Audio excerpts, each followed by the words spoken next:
Kā tev iet, kā tev tagad iet? Vai tavā dzīvē kaut kas ir izmainījis? Tāpat skrien, arvien ātrāk skrien, kā lai vāveres ritenim apstāties liek. Var jau aizbraukt no tāluma, apskatīties, kā no malās ikdiena izskatās. Bet cik tālu ir jābrauc, lai saprastu reiz, kas ir ceļa mērķis tavs?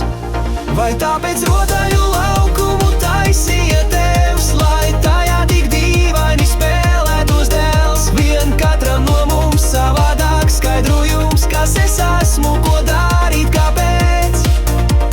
Gribam ar pirkstiem pieskarties tam, kas klusajās naktīs pār visumu skan, lai dzirdētu vārdos un saprastu to, ko ar sirdi mums sajust vien lemts.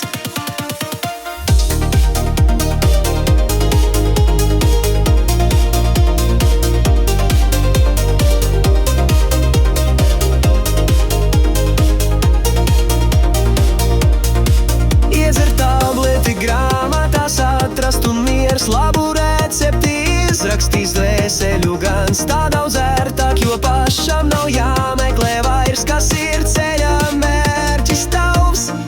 Vai tāpēc rotaļu laukumu taisīja Tevs, lai tajā tik dīvaini spēlētos dēls? Vien katram no mums savādāk skaidrojums, kas es esmu, ko darīt, kāpēc.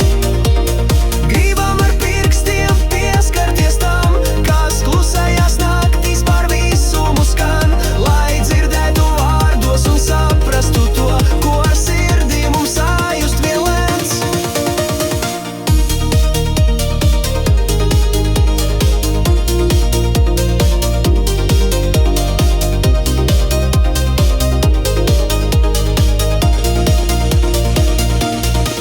Vai tāpēc rotaļu laukumu taisīja Tevs, lai tajā tik dīvaini spēlētos dēls? Vien katram no mums savādāk skaidrojums, kas es esmu,